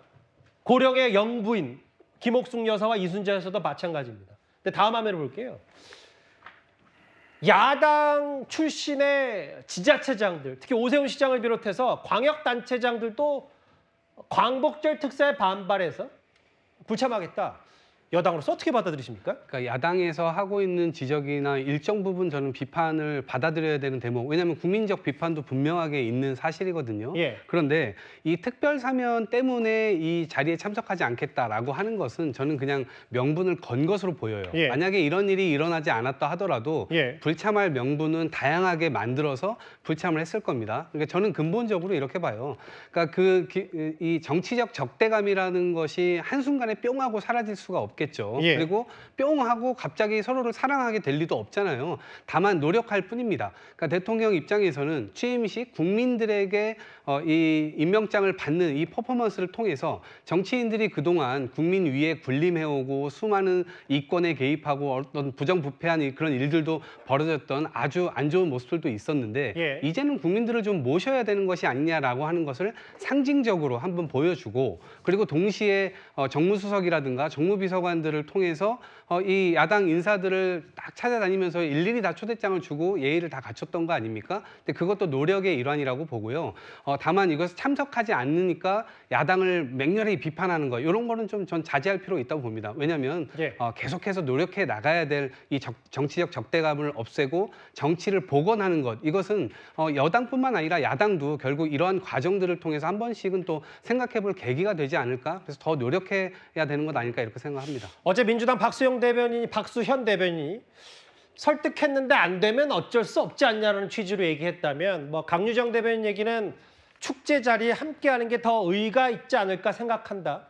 원론적인 얘기를 했지만 글쎄요 뭐 다소 뭐 기분이 좋지는 않을 수 있어요. 여러 불참 소식에 대해서요. 야권에서 이렇게 국민 임명식 불참하는 이유로 된 게 바로 광복절 특사입니다. 그런데 여당은 여기서 한 발 더 나아가서요. 이번에는 사면 대상에서 빠진 이화영 전 부지사 혹은 김용 전 부원장 오늘 무죄를 주장하고 나섰습니다. 윤석열 정치검찰 조작기소 피해자 김용은 무죄다. 대법원은 무죄 취지로 파기환송하라. 김용 부원장은 조용히 묵묵히 일하고 책임을 다하며 살아온 공직자였습니다. 조국, 윤미향, 그 다음 수순은 뭐겠습니까? 벌써부터 더불어민주당은 이화영 전 경기부지사 석방 필요하다고 얘기를 하고 있고 김용이 억울한 옥살이를 하고 있다. 이렇게 군부를 떼고 있습니다. 대법원 판결을 부정하고 사법 시스템을 무력화시키는 사면을 빙자한 사법 쿠데타가 시작이 되었다고 봅니다. 이번에 대통령실이 이번 사면은 정치 사면이라고 야당을 비판하니까 이재명 대통령 측근들은 제외됐다라고 명시적으로 얘기를 했었거든요. 그런데 이현정 의원님, 오늘 일제히 민주당 사람들이 김용 무죄 판결하라 38명, 이화영 전 부지사 접견하고 이 흐름을 저희가 어떻게 받아들여야 돼요? 그래서 저도 몰랐는데 대법원 위에 민주당이 있는 모양입니다. 대법원 판결도 그냥 민주당이 결정 내리면 다 뒤집을 수 있고 석방할 수 있는 뭐 좀 있으면 아마 법을 바꾸겠죠. 대통령이 뭐 진행 중인 재판에 있는 사람도 사면할 수 있다. 이런 걸로 바꾸겠죠. 미국처럼. 뭐 그것도 아마 곧 한다고 할 겁니다. 자, 이게 민주주의가 어떻게 무너지는가라는 그 미국의 학자의 책을 보면 가장 먼저 이 민주주의 파괴를 하는 첫 번째 순서가 바로 사법 시스템을 붕괴시키는 겁니다. 그걸 통해서 어떤 이 자신들의 범죄 이런 것에 대해서 사실은 처벌할 수 없도록 하는 게 바로 민주주의 파괴의 첫 번째 스텝입니다. 저는 이 첫 번째 스텝이 지금 나타나고 있는 게 아닌가라는 생각이 듭니다. 지금 민주당에서 차마 변호사 출신들 이런 분들, 국회의원분들이 어떻게 대법원에서 확정 판결 난 사람들을 다시 석방하라, 무죄하라 이런 이야기를 함부로 할 수가 있죠. 이건 아마 민주주의를 가장 기본적으로 그냥 공부한 사람은 이런 이야기 하기 어려울 겁니다. 차라리 대통령한테 사면하라고 이야기를 하면 모르겠지만 더군다나 지금 대북 송금 사건에 대해서 지금 집요하게 사실은 민주당이 지금 이거를 뭐 재심한다든지 뭘 한다 이야기를 하고 있는데 결국은 이게 이재명 대통령에게 굉장히 아마 뭐라 그럴까요? 이제 임기 끝나고 나면 꽤 큰 문제가 될 수 있기 때문에 미리 없애려고 하는 것 같은데 아무리 그렇지만 국민들이 그동안 쌓아왔고 우리 80년 광복 80주년입니다. 쌓아왔던 기본적인 이 민주주의 시스템마저도 민주당이 붕괴할 수 있다는 뭐 무너뜨릴 수 있다는 권한을 과연 가진 건가요? 저는 그걸 묻고 싶습니다. 이러니까 아니 아무리 그렇지만 8.15 광복 80주년 날입니다. 위안부 할머니들이 그 광복의 그 의미가 뭐겠어요? 그런 할머니들의 이 돈을 횡령했던 사람을 그날 사면해 주면서 야당 보고 와서 박수 쳐라? 이렇게 이야기할 수 있나요? 그건 기본이 도리가 아니지 않습니까? 어떻게 야당이 저게 참가해서 박수 칠 수 있나요? 그리고 이미 이재명 대통령은 가장 중요한 중앙선거관리위원장의 당선증을 받았습니다. 국민들 80명 저거보다 훨씬 더 무게감 있는 우리 모든 국민들이 줬던 그 당선증을 받았어요. 근데 이제 저런 걸 퍼포먼스를 한다는 것 자체가 글쎄요, 과연 무슨 의미가 있을지 거기에 들어가는 돈, 그다음에 거기에 대한 인력들 얼마나 많이 들어가겠습니까? 그 화면을 좀 보면 기억하시겠지만 김용 전 부원장 항소심까지 징역 5년 받았고요. 이화영 전 부지사는 대법원 판단까지 끝났습니다. 징역 7년 8개월, 중형을 선고받았는데 장희우 변호사님, 야당 말을 빌리자면 이럴 거면 검찰이 수사는 왜 하고 재판은 왜 넘기며 대법원의 확정 판결은 왜 나오는지 근본적인 의문, 이게 무슨 사면이냐, 뭐 이런 비판도 있습니다. 일단 1차적으로 법원의 시간이 펼쳐지고 있는 거고요. 대북 송금과 관련해서는 이 부분과 관련해서 정치인은 정치인의 언어로 본인의 의견 개진을 하는 그런 부분으로 이제 이해를 하면 되겠고, 다만 어떠한 사정 변경이 있다라고 보여지는 부분은 있죠. 가장 키맨이라고 할 수 있는 김성태 쌍방울 전 회장 같은 경우에는 나는 일면식도 없다. 이재명이라는 공동 지금 피고인으로 묶여 있으니까요. 그리고 공범이라고 하는 부분에 대해서 법리적으로 맞지 않다라고 이야기를 하고 있습니다. 본인도 언론과의 인터뷰에서 전혀 공범관계가 아니다. 공모를 하거나 뭔가 모의를 한 사실이 없다. 본인은 이화영만 알 뿐이다라고 이야기를 하고 있는 부분이 있어서 이 부분과 관련해서도 과연 이재명 세 글자를 지으면 수사가 여기까지 왔을 것인지 물을 필요는 있다라고 생각합니다. 근데 이제 말씀드렸던 것처럼 사법부는 일단 단죄를 내렸기 때문에 여기서 또 대통령의 고유 권한인 사면권을 측근에게 행사할 이유가 있느냐는 야당의 반문과 비판 얘기까지. 일단 내일 뭐 결과적으로는 반쪽 임명식이 됐는데 내일 행사도 잘 지켜보고 야당의 목소리도 한번 잘 들어보겠습니다. 5위였습니다. 바로 4위로 가보겠습니다. 오랜만입니다. 이 인물 바로 북한의 김여정입니다. 얼마 전에 우리 정부가요, 우리 대북 확성기 철거에 북한이 호응해서 대남 확성기 철거에 나섰다라고 공식적으로 밝힌 바가 있습니다. 그런데 갑자기 북한의 김여정이 나섰습니다. 북한의 대남 확성기는 지난 9일 토요일 오전 전방 지역 일부 지역에서 철거하는 동향이 확인되었습니다. 대한민국의 조치에 맞춰서 북측도 이 불필요하고 비용 드는 확성기를 상호 철거했으면 좋겠습니다.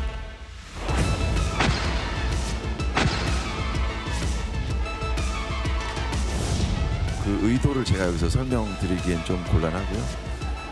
북한은 항상 이렇게 사실이 아닌 내용을 주장하기도 했습니다. 김여정이 담화가 의도가 있다고 말씀하셨는데 그러면 그 주장이 사실이 아니라는 건가요? 군은 확인한 사실을 말씀드렸고요. 그것이 현재도 유지되고 있습니다.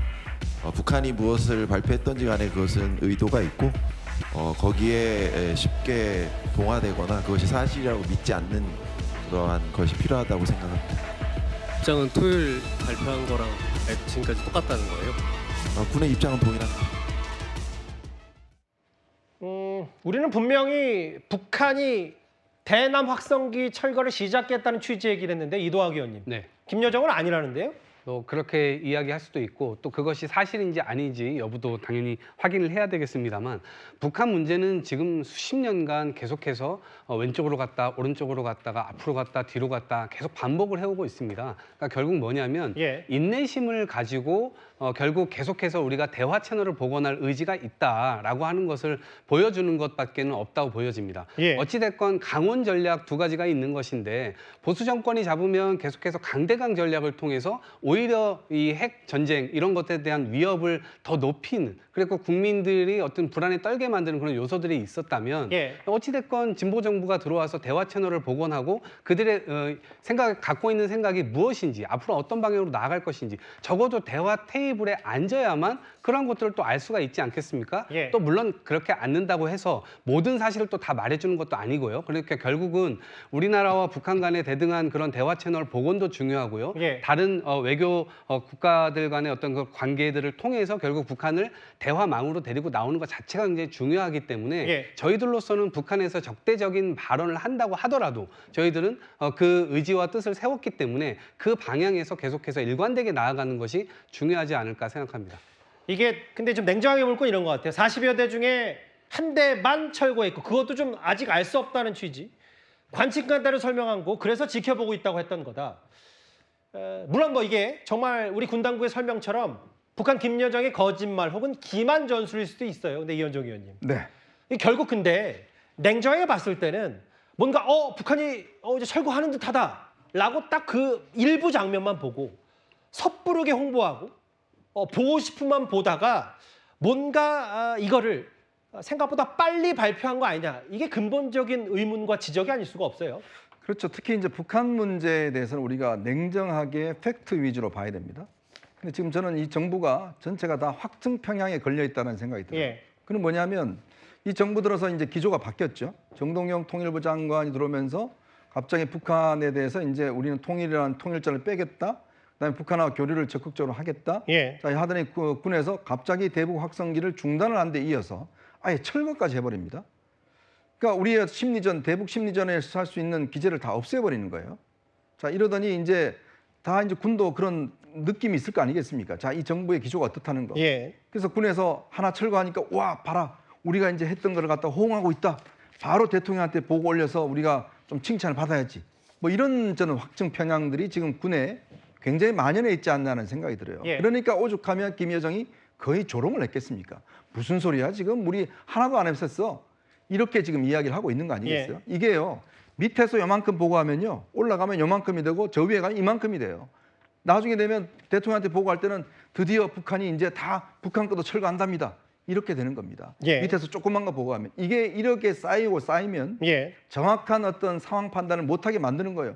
자, 이 북한에서 뭐 하나 이렇게 움직이는 것 같으니까 대통령이 국무회에서 공식적으로 북한이 반응을 하고 있다 이야기를 하고 여당 대표가 이야기하고 여당의 원내대표가 이야기하고 다 들떠서 야, 드디어 북한이 움직이기 시작했다. 이런 거 아니겠습니까? 이걸 보고 김여정이 뭐라고 그러겠습니까? 무슨 소리야 지금? 하나도 바뀐 게 없어. 라고 한마디 바로 이 허망한 개꿈이라는 저런 비난까지 하고 있는 겁니다. 물론 뭐 북한 김여정 말을 또 고지고대로 믿을 수는 없고 정말 기만전술일 수 있긴 한데 아까 이현정 의원 지적처럼 확증 편향이라는 비판을 안 받으려면 좀 더 냉정할 필요는 있어 보여요. 허망한 개꿈이라고 맹비난하는 김여정 얘기 오랜만이었습니다. 4회입니다. 다시 국내 정치권 이슈로 돌아와 봐야 될 것 같은데요. 이제부터 이 얘기를 해보겠습니다. 최근 저희 뉴스탑10 주제에 빠지지 않는 인물입니다. 바로 한국사 강사 전한길 씨입니다. 뭔가 국민의힘이 전한길 씨에게 징계를 세게 내릴 것처럼 언급이 됐었는데 오늘 정확히는 지난주 대구 경북 첫 합동연설회에서 소동의 중심에 서던 전한길 씨에 대해서 징계 수위가 결정이 됐습니다. 가장 낮은 수위인 경고 처분이 내려졌습니다. 제가 먼저 배신자 외친 게 아니고 저 당원석에서 먼저 배신자 소리가 이미 모양이 나왔고 어떤 결정 나오더라도 저는 평당원의 한 사람으로서 당연히 결정에 대해서 당의 결정을 따라갑니다. 분위기 되게 좀 호의적이고 좋았습니다. 사실관계 파악해보니까 아, 전환길이 억울한 면이 있겠구나. 자기를 계속 면전에 두고 전환길 씨에 대해서 계몽령이라고 말한다든가 탄핵을 반대한다든가 이런 말을 한 거에 대해서 아마 우발적으로 좀 화가 나가지고 전환길 씨의 어떤 강한 모습 이런 게 물론 윤리위원회에 나왔으니까 그럴 수밖에 없겠지만 아주 차분하고 자신의 입장을 호소하는 듯한 모습을 보였고요. 예, 그렇습니다. 배신자 그 말이 나온 경위, 그다음 장소, 그다음 본인의 어떤 그 반성하는 모습 이런 걸 전부 다 보고한 겁니다. 아주 차분하고 잘못을 뉘우쳤다는 게 여상원 윤리위원장 얘기인데 징계 수위에는 4가지가 있어요. 제명, 출당 권유, 당원권 정지, 그리고 경고. 이현정 의원님, 네. 가장 낮은 징계를 받았어요. 예상 외입니다. 참 여상원 위원장이 많이 너그러우신 것 같습니다. 정청래 위원장이 대표였다면 어떻게 했을까요? 이춘석 의원을 바로 제명 조치했지 않겠습니까? 더군다나 지금 이 내용을 보면요. 당시 상황을 많은 기자들이 현장에서 보고 영상으로 다 남아 있습니다.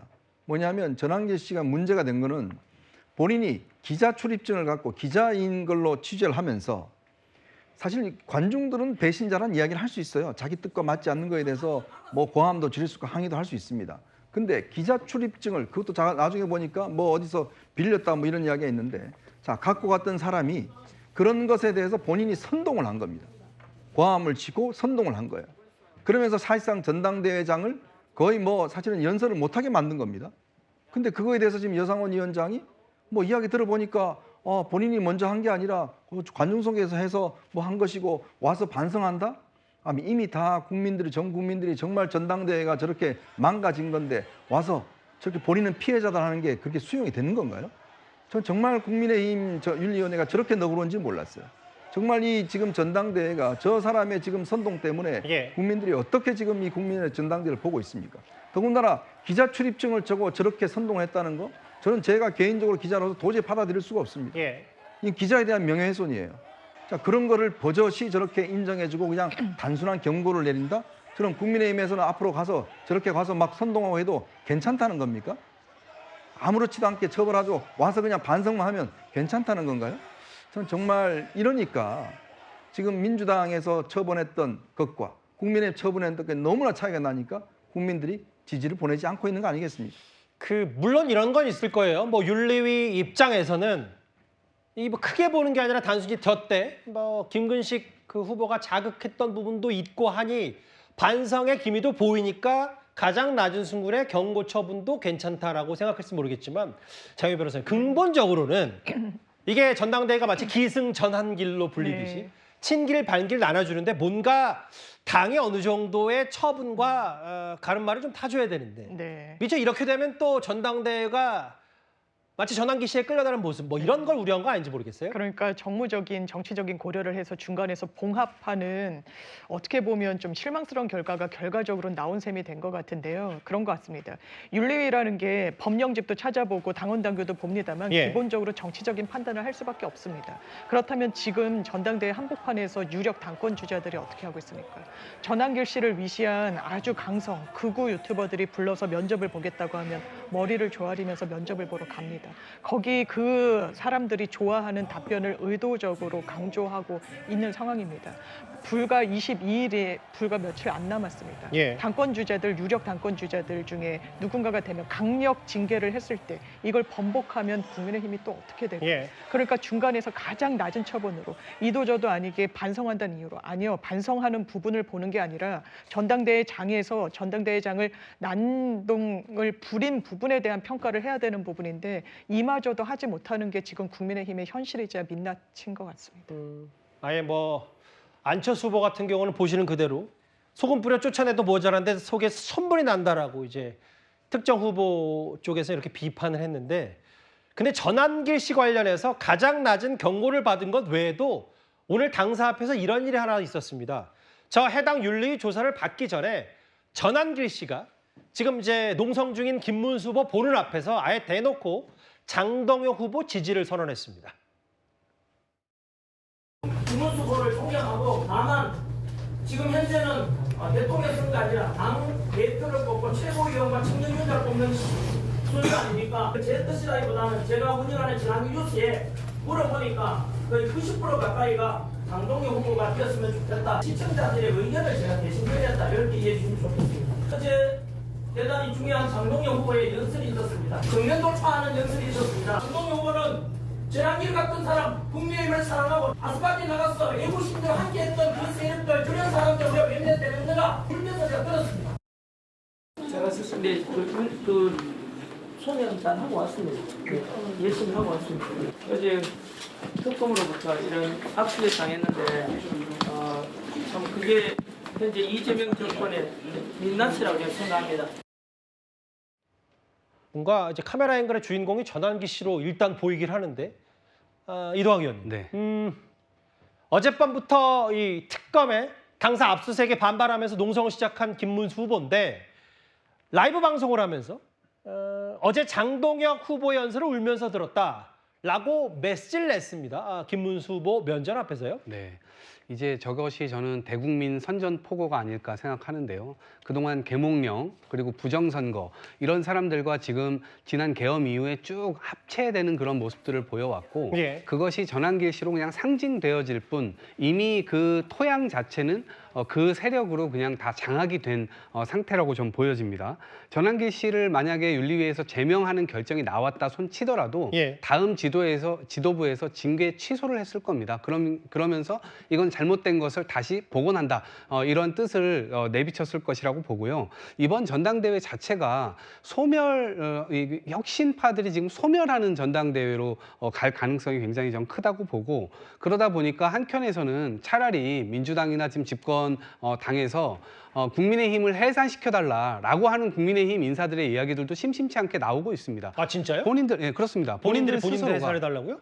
네? 본인들 해산해달라고요? 그렇죠. 이 당이 예. 왜냐하면 나라에도 도움이 안 되죠. 예. 국민에도 도움이 안 되죠. 또 보수에도 도움이 안 됩니다. 뭐 쉽게 근데 제가 말씀드리는 이유는 뭐 특정할 수 없으니까 누군가가 그렇다고 하더라도 그걸 아주 일부지. 그걸 뭐 이제 대부분이라고 일부 인사들이 예. 일부 인사들이 이제 제게 하는 말씀들인데 예. 아마도 저는 그것이 일정 부분의 본인들의 의지를 담고 있는 것이 아닌가 생각합니다. 왜냐하면 지금 이 싸움에서 혁신파가 이겨야 국민들을 위한 정치를 다시 한번 제대로 된 건강한 정치에 대결을 해볼 수 있을 텐데 지금 이런 방식으로 가면 이기기도 어렵거니와 국민들에게도 나라에게도 도움이 안 된다는 함의를 가지고 있다고 생각해요. 근데 전환기 씨의 등장과 저러한 이 솜방망이 처벌은 그것을 상징적으로 보여주는 건이 아닌가 싶습니다. 알겠습니다. 오늘 원래 진행이 되려고 했던 수도권 국민의힘의 전당대 합동 연설에는 온라인 연설로 대체가 됐어요. 뭐 이유는 일단 특검의 압수수색 여파도 있습니다만 일단 어제까지 있었던 여러 전당대회 고성과 야유 때문이기도 할 겁니다. 어제 이런 장면까지 연출이 됐습니다. 지금 여러분이 손가락질하는 전환길 선생, 그 겨울 우리 당을 지키자고 했던 사람들입니다. 이제 나가라 외치는 것, 그게 부끄러운 겁니다, 여러분. 이 지경으로 만들고도 지금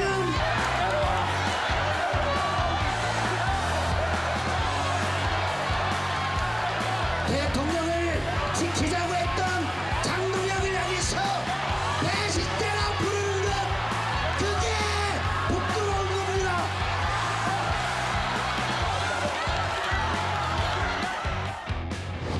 만약 제가 당대표가 된다면 저를 당대표로 선택한 우리 당원들을 더 이상 모욕하지 마시고 본인들의 거취를 선택하시기 바랍니다.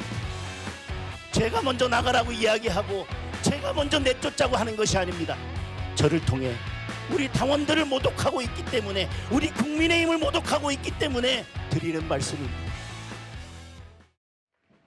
이른바 찬탄파 후보들 거취 밝혀라라고 오늘 장동혁 후보가 한 번 더 나아갔는데요. 그 정혁진 변호사님, 지금 글쎄요. 전환기 씨에 많이 포커스가 맞춰 있긴 합니다만 이 전당대회가 도대체 어떻게 흘러갈지 가늠을 할 수 없는데 어제 오늘 알려지기로는 또 뭐 조경태, 안철수 두 찬탄 후보들의 뭐 단일화 가능성 이런 얘기까지 있는데 어떻게 전망을 하세요?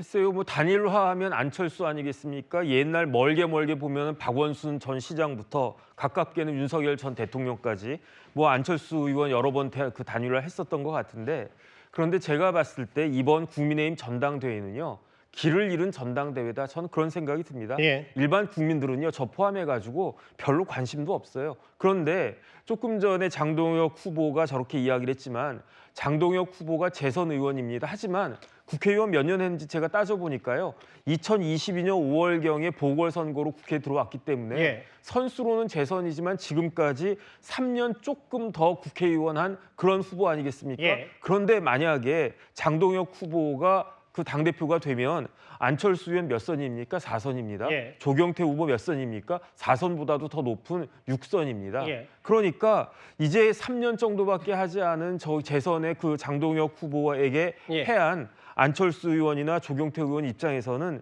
본인이 뭐 장동혁 의원이 저렇게 이야기하지 않더라도 굉장히 부끄럽거나 어쨌든 거취 표명을 할 수도 있지 않을까, 저는 그런 생각이 들어서 예. 어쨌든 잘들 판단하는 게 좋지 않겠나, 그런 생각도 듭니다. 제가 국민의힘의 당대표 토론의 진행자로서 균형은 맞춰야 되니까 국회의원 연수로 뭐 누가 잘났다 못났다 혹은 무게중심이 누가 더 있다라고 판단할 수는 없으니까, 다만 이제 어떤 취지로 말씀하신지는 알겠어요. 전환기 씨 징계, 경고 가장 낮은 징계를 받았습니다.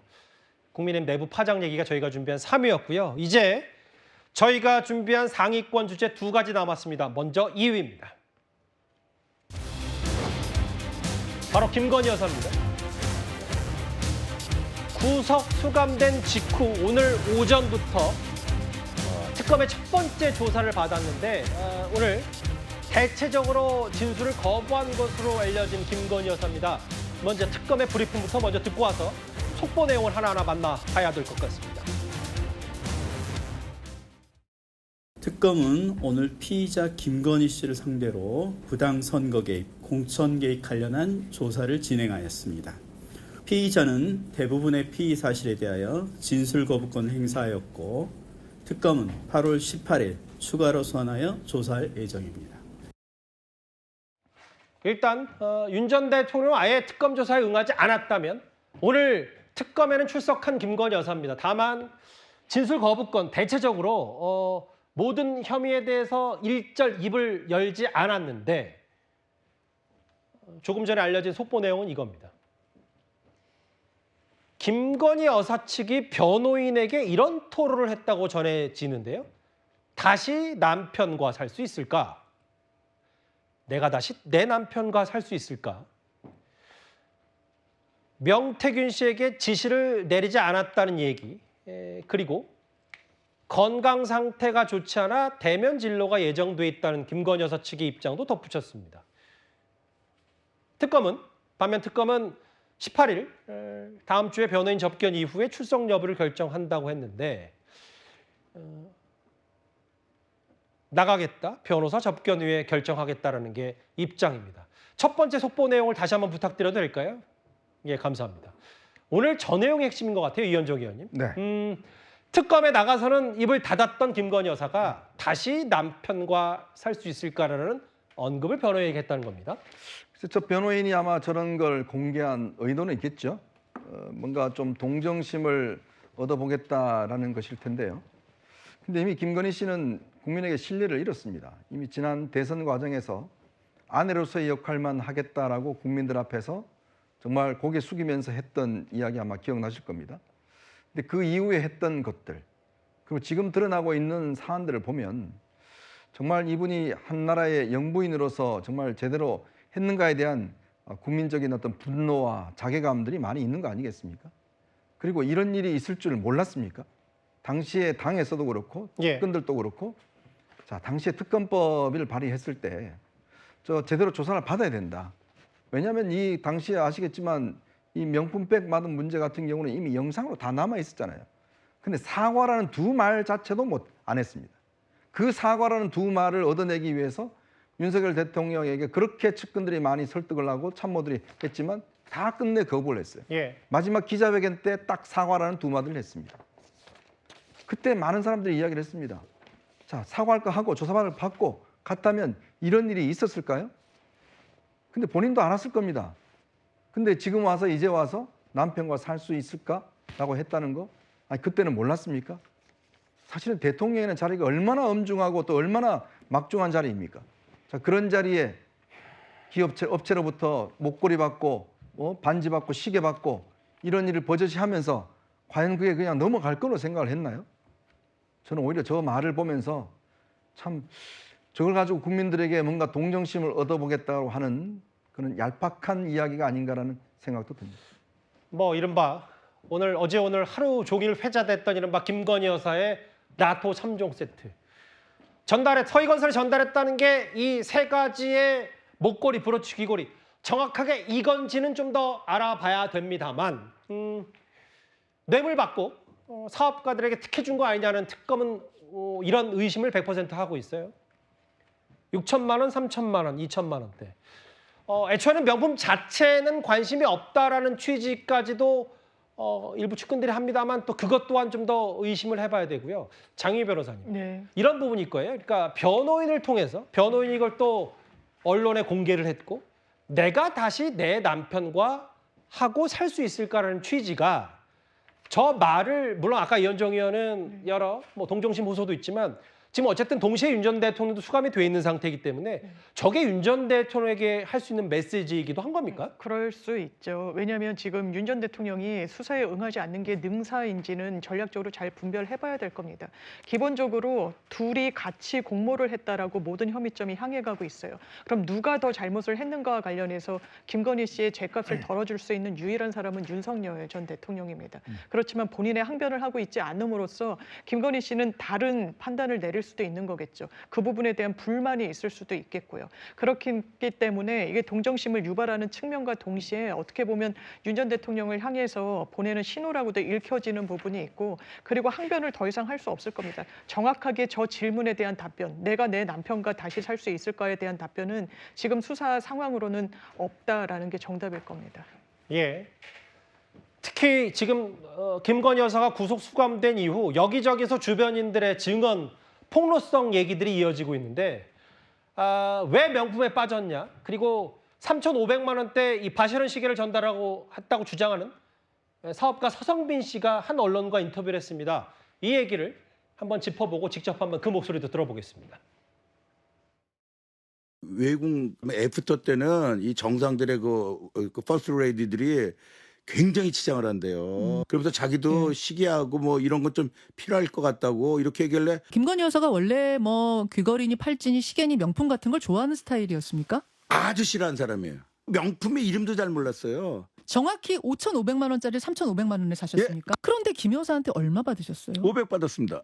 3,500만 원짜리 시계인데 500만 원밖에 안 줬습니까? 네. 그 영분이 그러더라고요. 아이 나중에 계산할 테니까 일단 가져가세요 그러더라고요. 그리고 이제 나머지 돈 이때 드릴게요 그랬어요. 아직도 못 받으셨다는 얘기잖아요. 여기서 핵심 내용은 이거죠. 서성빈 씨의 주장은 김건희 여사가 외국 애프터 파티 등의 퍼스트레이들, 영부인들과 굉장히 치장한다고 본인도 필요하다는 취지로 얘기했다는 겁니다. 지금 목걸이, 시계, 가방 얘기까지 명품과 관련된 의혹 보도들이 쏟아지고 있습니다. 그런데 김건희 여사가 내 남편과 다시 살 수 있을까라는 속보를 전해드렸다면 남편이 윤 전 대통령 관련 속보도 새롭게 나왔습니다. 이 내용인가요? 아마 법무부, 정성호 법무부 장관, 법무부가 이른바 여당에서 주장하고 있는 윤석열 전 대통령 구치소 특혜 의혹 서울구치소장을 전격 교체했습니다. 아예 다음 주부터 서울구치소가 아니라 안양교도소장으로 가라라고 법무부가 인사 조치를 했는데요. 인적 쇄신이 필요하다는 판단에 따른 거다. 이동학 의원님. 네. 최근에 얼마 전에 구치소 항의 방문도 했던 여당 사람들 얘기도 기억하는데 어떤 특혜를 줬다고 구체적으로 여당 인사들이 주장을 하는 거예요? 일단 황제 접견이라는 단어가 굉장히 자극적으로 다가왔는데 실제로 지난 1일에 보니까 구치소에 있는 기간 동안 395시간 동안 변호인을 접견했다고 하잖아요. 예. 그러니까 있었던 날 중에 거의 자는 시간 빼고는 대부분 다 변호인과 에어컨 나오는 곳에서 단독으로 접견을 했다는 겁니다. 예. 보통 변호인 접견을 한다 하더라도 다른 공간에서 다른 이 혐의자들과 함께 변호인들과 함께 공동으로 같이 이렇게 진행을 하는데 여기는 완전 단독으로 특혜를 줬고요. 또 인치하는 과정에서 교도관들이 사실상 법원에서 나온 영장을 집행하는 그 과정에 대해서 의지가 별로 없었던 거 아니냐 이러한 평가들도 지금 받고 있는 거거든요. 그래서 법치주의가 왜 윤석열 전 대통령이나 김건희 여사 앞에 가면은 멈추는가 이것에 대해서 국민적인 공분이 많이 일고 있고 도대체 구치소장은 뭐 하는 사람이길래 판사가 발부한 영장도 제대로 집행을 안 하면서 특혜를 계속해서 주고 있는 것이냐 이게 만인이 법 앞에 평등한 거 맞냐 이런 질문에 계속 답을 못하고 있는 그런 상태이기 때문에 법무부 장관으로서는 당연히 여당 의원들의 항의도 있을 뿐만 아니라 국민들의 공분도 있기 때문에 이 부분에 대해서 결국엔 조치를 취한 것이 아니냐 이렇게 생각이 듭니다. 지난번 화면이 나갔던 이유가 뭐냐면 화면을 보면 당시 그 전현희 의원을 포함한 뭐 김병주, 백혜련, 장경태 이 의원들이 실제로 서울구치소장 김현우 서울구치소장 항의 방문하면서 저 때는 아마 제 기억이 맞다면 CCTV 공개하라. 윤 전 대통령 의자 소동 이런 것도 다 실체적 진실을 파헤쳐야 되지 않냐라고 서울구치소 갔다가 야당 의원들이 저 김현우 서울구치소장에게 꽤 많은 비판을 쏟아냈는데요. 정혁진 변호사님, 네네. 서울구치소장을 안양으로 보냈다. 이거를 어떻게 받아들일 수 있을까요? 뭐 이건 좌천된 거죠. 그 서울구치소장이 당연히 좌천이 된 건데 이거야말로 종로에서 뺨 맞고 한강에다가 화풀이하는 거 아니겠습니까? 이거는 누가 봐도 특검이 무리한 영장을 받아내가지고 그 무리한 영장을 어거지로 집행하려다 보니까 이런 일이 벌어진 거 아닌가. 그런데 그 특검이 받아낸 영장의 집행 책임은요.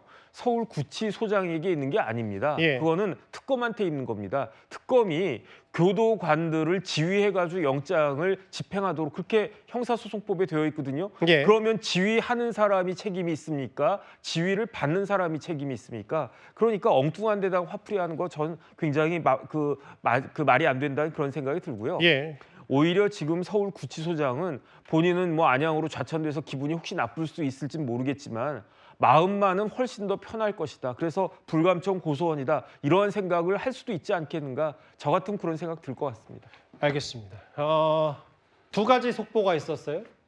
김건희 여사가 변호에게 토로한 내 남편과 다시 살 수 있을까라는 취지의 얘기와 윤석열 전 대통령 여당의 주장처럼 특혜 의혹 혹은 처우가 잘못됐다라고 판단한 법무부가 서울구치소장을 인적쇄신 차원에서 전격 교체한 얘기까지 속보로 짚어봤습니다. 지금 동시에 수감되어 있는 윤 전 대통령 부부 얘기였죠. 그럼 지금까지로 여러분들 목소리를 만나볼 차례입니다. 첫 번째 댓글입니다. 정치도 속수무책, 포구도 속수무책이라고 하셨습니다. 의미심장하네요. 얼마나 놀랐을까? 불안해서 비행기 타겠냐? 공항이 알고 봤더니 다른 데 내렸다. 비판 목소리가 크죠? 음주운전 전력자가 교육부 수장 되면 안 된다. 신임 최교진 교육부 장관 후보자에 대한 비판 목소리를 하신 것 같아요. 또 보겠습니다. 한 대 철거하고 두 대 설치하는 게 북한이다라고 하셨어요. 마지막 보겠습니다. 윤리위가 전환기 솜방망이 징계 내리니까 중심이 안 선다고 했습니다. 댓글 5개 모두 감사드립니다. 그리고 어제 저희가 전해드렸던 울릉도 식당 관련 보도를 하면서 머리카락이 나왔다는 내용을 전해드린 바가 있습니다. 이 보도와 관련해서 해당 식당 측에서 다시 확인해보니 머리카락이 아니라 광어 힘줄 부위라는 입장을 전해와서 저희가 알려드리겠습니다. 댓글까지 짚어봤습니다. 저희가 준비한 그러면 마지막 주제는 당연히 1위입니다. 국민의힘 의원들의 규탄 집회죠. 바로 어젯밤이었습니다. 김건희 특검이 국민의힘 당사 압수수색을 시도했는데요. 오늘 새벽 1시에 철수를 했습니다. 야당은 본격적인 대여 투쟁에 나서겠다는 태세입니다.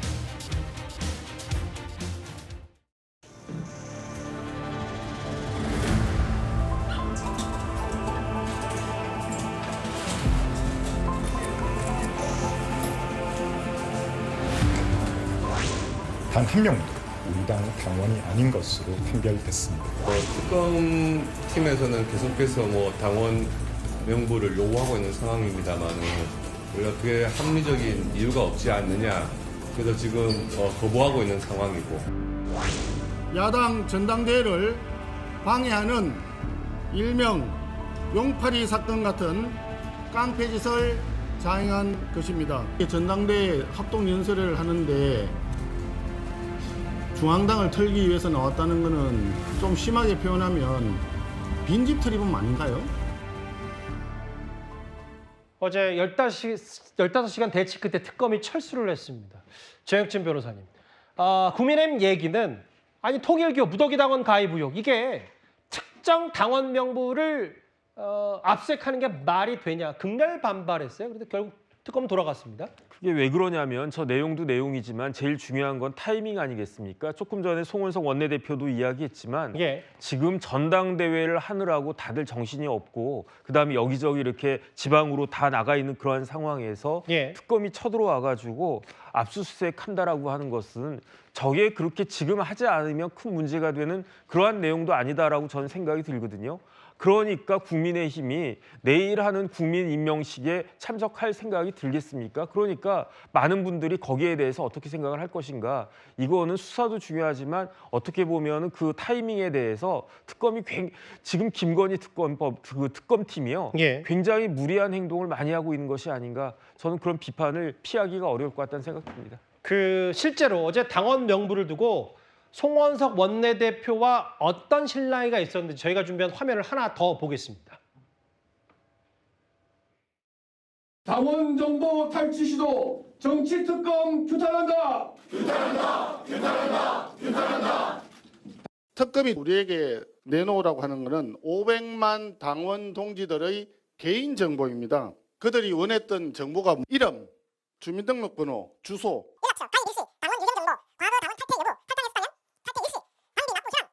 그리고 당비 납입 계좌번호까지 달라는 것입니다. 미쳤어! 말이 안 되죠. 왜 계좌번호가 필요합니까? 모 종교단체에 있는 사람들이 누군가의 사주를 받고 우리 당에 입당을 했다 뭐 이런 이야기를 하고 싶어 하는 것 같은데 그러면 그 사람이 누군지 개인만 특정하면 되는 거 아닙니까? 왜 개인의 계좌번호를 털겠다는 겁니까? 말도 안 됩니다! 여기에 대해서 특검 입장은 이렇습니다. 일부 다 500만 명 당원 다 내놓으라는 거 아니다. 이건 일반적 의미의 압수수색이 아니라 전산자료 등의 제출 협조를 받으러 간 거다라고 얘기를 했지만 일단 돌아갈 수밖에 없었는데 다음 화면을 볼게요. 근데 이 당사 압수수색 관련해서는 찬탄 반탄 뭐 이런 게 따로 없는 것 같아요. 여기 한번 보시면 한동훈 전 대표도 SNS에 글을 써서 이거 당원 정보는 당에서조차 공개하면 형사처벌 받을 정도로 개인정보, 엄격한 법적 보호를 받는다. 경쟁 정당에서 정한 특검, 당원 정보 가져가서 정치 악용 소지가 있다. 이렇게 반발했어요? 한동훈 전 대표는 민주당이 압수수색 당했을 때 본인이 또 한 언급이 있습니다. 영장 정확하게 법원에서 발부한 거니까 정확하게 수사에 응하라는 취지로 이야기를 했었죠. 지금 위치가 바뀌었다고 다른 입장 견지하면 안 됩니다. 여기서의 본질은 왜 국민의힘의 당사의 압수수색 영장이 법원에 의해서 발부됐습니까? 통일교 신자들을 대거 국민의힘 전당대회를 앞두고 입당을 시켰다는 그런 정황이 내부 폭로로 그리고 수사 과정 중에 드러났기 때문입니다. 제일 중요한 정보가 당원 명부인 그런 수사입니다. 계좌 정보는 왜 필요합니까? 왜냐하면 비자발적으로 본인의 의사에 의하지 않고 당원 가입을 했기 때문에 당비를 본인들이 냈을 리가 없다라는 그런 추정이 가능한 부분이죠. 그러니까 계좌번호를 달라고 하는 겁니다. 주지 않고 있는 겁니다. 물론 저도 당원 명부나 당사에 대한 압수수색은 최소한 자제해야 된다고 생각합니다만 이런 상황을 초래한 것 통일교만 있습니까? 아니요. 신천지도 있습니다. 매우 구체적으로 내부의 이탈자들이 증언을 하고 있습니다. 이 부분에 대해서 국민의힘은 똑바로 수사받아야 될 겁니다. 근데 반면에 정혁진 변호사께 짧게만 질문 드리면 그 야당에서 반발하는 게 특정 종교가 그렇게 도매금으로 당원에 들어왔다고 해서 이걸 발본색을 하는 것 같은 느낌의 압수수색이 맞느냐라는 게 반론도 제기하더라고요. 그런데 그것이 과연 어떠한 형사법적으로 어떤 범죄의 구속 요건에 해당되는지 그런 것부터가 지금 애매한 거 아니겠습니까? 예. 그런데 중요한 건 뭐냐면은 우리나라 헌법에 정당의 활동은 존중되어야 되는데 그것을 침해한 듯한 그런 모습을 보여주는 게 예. 이게 지금같이 예민하고 민감한 시기에 있어서는 과연 적절한 것인가 좀 반성해야 되는 것이 아닌가 그런 생각 듭니다. 당사 압수수색 혹은 뭐 최근에 조국 전 대표를 포함한 이런 뭐 광복절 특사 여기서는 그 보수가 대여 투쟁에 대한 이견은 그리 크지 않은 것 같습니다. 저희가 준비한 1위까지 국민의힘 당사 압수수색 얘기, 논란 얘기까지 만나봤습니다. 예, 곧바로 이어지는 뉴스에 예고하겠습니다. 김건희 여사가 전직 대통령 부인으로는 처음으로 수갑을 차고 특검에 출석을 했습니다. 명품 시계값에 대한 새로운 진술도 나오고 있는데요. 이어지는 뉴스에서 이 내용 자세히 전해드릴 테니까 여러분들 많은 시청 바랍니다. 예, 목요일 뉴스탑10 준비한 소식은 여기까지입니다. 여러분 고맙습니다.